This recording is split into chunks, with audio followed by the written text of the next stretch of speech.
ये आकाशवाणी है। प्रस्तुत है कार्यक्रम सुर्खियों में। इसके अंतर्गत सुनिए डिजिटल अरेस्ट और संबंधित साइबर अपराधों की रोकथाम पर चर्चा। इसमें भाग ले रहे हैं भारतीय साइबर अपराध समन्वय केंद्र में निदेशक निशांत कुमार। कार्यक्रम का संचालन कर रहे हैं निखिल कुमार।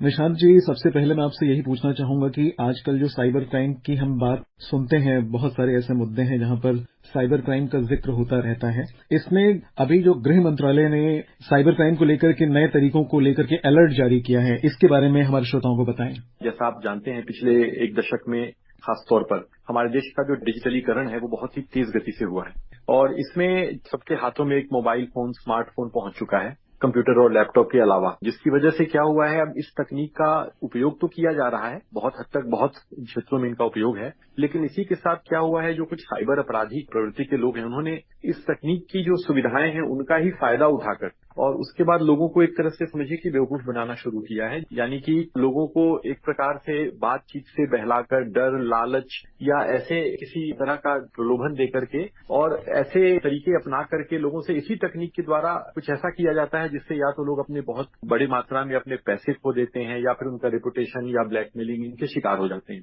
तो जो आईसीटी जो कहते हैं, यानी कि इंफॉर्मेशन और कम्युनिकेशन टेक्नोलॉजी, इनका दुरुपयोग करके जो क्राइम किए जाते हैं उनको हम साइबर क्राइम की श्रेणी में रखते हैं आमतौर पे। क्योंकि देखिए, तरीके बहुत से हो सकते हैं, हर दिन एक नया तरीका लेकर आते हैं, लेकिन अगर आप इनके मूल में देखें, जड़ में, तो आप देखेंगे लालच। जैसे कोई कहता है क्लिक करें और पैसे कमाएं, या फिर कोई कहता है घर बैठे पैसे कमाएं, या कोई कहता है इन्वेस्टमेंट स्कैम, यानी कि आप पैसे लगाएं और तुरंत आपका पैसा 4 गुना हो जाएगा। ये दिखाया जाता है कि आप शेयर मार्केट में यदि इस ऐप के माध्यम से पैसे लगाएंगे तो बहुत तेजी से पैसे बढ़ेंगे, क्योंकि लोगों को बहुत कम एफर्ट में, बहुत कम प्रयास में और बहुत जल्दी पैसे कमाने की जो प्रवृत्ति है उसका एक तरह से फायदा उठाते हैं ये लोग। दूसरा जो मैं बताऊंगा आपको, जो इनका तरीका होता है वो है डर। जैसे आपको एक बहुत आमतौर पे आता है कि आज शाम तक आपकी बिजली चली जाएगी। अब एक जो नया जिसके लिए हमने अभी एडवाइजरी जारी की है, जिसमें कि क्या किया जा रहा है, ये नकली पुलिस अधिकारी बनकर, नकली कस्टम अधिकारी या फिर आप कहेंगे सीबीआई, आईबी या ट्राई के अधिकारी बनकर ये लोगों को फोन करते हैं और उनको ये डराते हैं कि आपके पास जो है कोई अवैध आपका पार्सल रिसीव हुआ है, जिसको फिडेक्स स्कैम भी हम लोग कहते हैं, क्योंकि बहुत सारे फिडेक्स जो पार्सल हैं उनका इसमें नाम लिया गया। तो इसमें ये कहा गया कि जैसे आपका पार्सल रिसीव हुआ है और इसमें कई प्रकार के अवैध सामान पाए गए हैं और इसका डर दिखाकर लोगों को कहा जाता है कि आपको गिरफ्तार किया जाएगा, उसके बदले में लोगों से पैसे की वसूली की जाती है। और एक अभी नया प्रचलन और आया है इसी के अंदर, जिसमें कि नकली जो अधिकारी बने हुए हैं ये क्या करते हैं कि आपको ये बताते हैं कि आपका कोई निकटवर्ती संबंधी जो है, जैसे आपका कोई बेटा है, आपका कोई भाई है या पिताजी आपके, इनको गिरफ्तार कर लिया गया है किसी ऐसे अपराध में। जैसे कि किसी को बताया जाता है कि आपका बच्चा जो बेंगलोर में पढ़ रहा है उसे एक रेप केस में गिरफ्तार कर लिया गया। अब चूंकि बच्चा दूर है तो माता पिता घबरा जाते हैं और उसका ये लोग फायदा उठाते हैं। और यहां तक कि जो अभी तकनीक बढ़ रही है, जो आर्टिफिशियल इंटेलिजेंस, तो वहां पे डीप फेक तकनीक का प्रयोग करके कई बार ये आपके परिवारजनों से मिलते जुलते आवाज भी आपको सुना देते हैं, जिससे कि आपको लगता है कि सच में मेरा कोई परिवारजन जो है इनकी गिरफ्त में है। और उसके बाद ये आपसे पैसे की मांग करते हैं, जिसमें लोग पैसे दे देते हैं आमतौर पे। और कई बार ये भी कहा जाता है कि जैसे आप इलीगल पार्सल पकड़ा गया है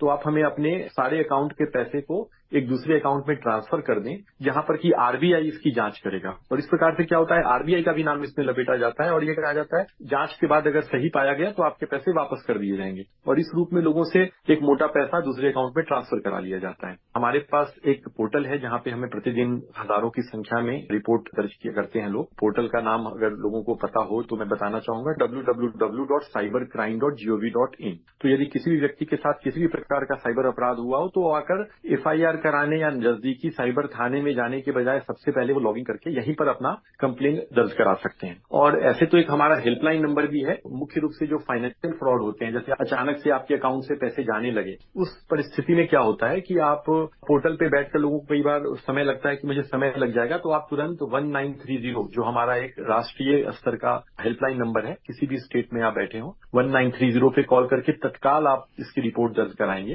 तो उससे क्या होता है, अगर बहुत अल्प समय के अंदर आपने रिपोर्ट दर्ज करा दी है तो बहुत हद तक संभव है कि आपके पैसे जो हैं वो बचा लिए जाएं, मतलब उन अपराधियों के या फ्रॉडस्टर्स के हाथों में जाने से रोक लिए जाएं। इसी के तहत एक नया टर्म आया है जिसको हम कहते हैं डिजिटल अरेस्ट। इस डिजिटल अरेस्ट में क्या होता है कि जैसे आपको ये बताया गया कि आपके नाम का पार्सल आया है जिसमें अवैध सामान है और आपको गिरफ्तार कर लिया जाएगा, इस केस में क्या है, जो व्यक्ति होता है वो कई बार बहुत अधिक भयभीत हो जाते हैं, डर जाते हैं। उसके बाद उनको ये कहा जाता है कि आप कहीं भाग न जाएं, मतलब कुछ और न करें। तो इसके लिए आपको अपना कैमरा ऑन करके, आमतौर पे इसमें स्काइप जो एक बातचीत करने के लिए ऑनलाइन माइक्रोसॉफ्ट का एक प्रोडक्ट है, ये तो स्काइप के माध्यम से भी कई बार क्या होता है, लोगों को कहा जाता है ऑन करके अपने लैपटॉप के सामने बैठे रहें, अपने मोबाइल के सामने बैठे रहें और हम आप पर निगरानी रखेंगे। इस केस में क्या होता है, लोग अपने घर में रहकर ही एक तरह से डिजिटली अरेस्ट हो जाते हैं, क्योंकि उनको इतना डरा दिया जाता है। और उस केस में इनका लक्ष्य ये भी होता है, ये देखना कि ये व्यक्ति कहीं और कॉल न करे, कहीं और मतलब सही जानकारी न मिल जाए। तो वो क्या करते हैं, उनको डिजिटल अरेस्ट, इसी को जो कहते हैं कि अपने सब एक ऑनलाइन प्लेटफॉर्म के सामने आपको बिठा करके आप पर कॉन्टिन्यूअस नजर रखी जाती है। तो ये जो तरीका है इनका अपराध करने का, इसको कहा जाता है डिजिटल अरेस्ट। मैं चाहूंगा कि आपके आकाशवाणी के माध्यम से भी ये बात लोगों तक पहुंचे कि ऐसा कोई भी यदि उनको कॉल आता है तो बिल्कुल ना घबराएं। सबसे पहले वो तथ्यों की जांच करें और तुरंत कुछ भी संदिग्ध लगे तो तुरंत आप उस नंबर को ब्लॉक करें। और हमारा जो वेबसाइट मैंने बताया www.cybercrime.gov.in, उसी में आप जाएंगे तो हेडर पे एक सस्पेक्ट रिपोर्ट ऑप्शन आता है। वहां पर जाकर के आप उस नंबर को, या व्हाट्सएप नंबर है या नॉर्मल नंबर है या फिर आपका कोई वेबसाइट है, वो कुछ भी हो, आप वहां पे सबके ऑप्शंस बने हुए हैं, आप जाकर उसमें सबमिट करके और छोड़ दें। वो हमारे संज्ञान में आ जाता है। फिर लॉ इन्फोर्समेंट एजेंसी उसकी जांच करके देखा जाता है कि एक ही नंबर के मल्टीपल कंप्लेंट्स आ गए हैं, तो फिर उस नंबर के ऊपर कार्रवाई की जाती है। तो आपने जो डिजिटल अरेस्ट का जिक्र किया है, जैसा कि आपने बताया कि उनको मतलब एक कैमरे के सामने बैठा दिया जाता है पूरी तरह से डरा धमका करके, तो किन परिस्थितियों में ऐसा मतलब किया जा सकता है? जो आपके सामने केसेस आए होंगे, थोड़ा सा अगर एग्जाम्पल देकर के समझाएंगे तो हमारे श्रोताओं को समझने में आसानी होगी। जो पार्सल वाले स्कैम्स की बात की जाती है, जहां ये बताया जाता है कि आपकी ही संलिप्तता पाई गई है किसी अपराध में, तो व्यक्ति चूंकि अपराधी नहीं है और उसको बताया जाता है कि हमें आपका उसमें आधार नंबर आपका ही है या फोन नंबर उसमें आपका ही है, आपके ही नाम से पार्सल है जिसमें हमें ये जो अवैध वस्तुएं प्राप्त हुई हैं, तो लोग घबरा जाते हैं।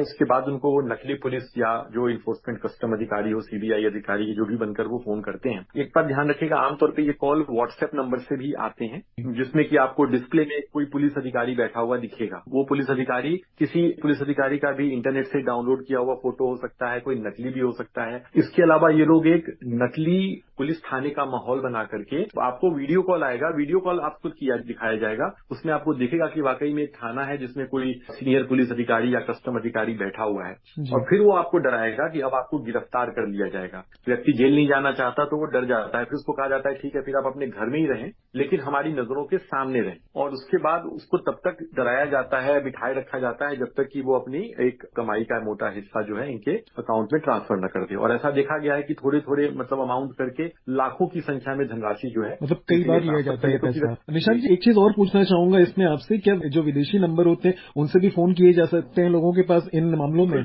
बिल्कुल, देश के अंदर के नंबर से भी कॉल आते हैं, बट जो व्हाट्सएप कॉल्स अमूमन आते हैं जिसमें पुलिस अधिकारियों का फोटो लगा होता है, ये आपको जैसे +92 या ऐसे किसी दूसरे, तो एक बार तो ये भी लोगों को जांचना चाहिए जो सामान्य नागरिक हैं कि +91 आपको पता है हमारे देश भारत का जो अपना कोड है जो आता है। इसके अलावा अगर कोई और कोड से अगर नंबर कॉल आ रहा हो और अगर आपके जानकार का व्यक्ति न हो तो उसको अवॉइड करें आप, मतलब उठाने से, और ये समझें कि वो फेक कॉल हो सकता है क्योंकि बाहर के नंबरों से कॉल आता है। पीछे ये भी प्राप्त हुआ कि कई ऐसे गैंग्स हैं, क्योंकि अब ये क्या रहा है, ये व्यक्ति एक नई विशेष नहीं करके ये एक सुनियोजित जो ना अपराध की श्रेणी में आ चुका है।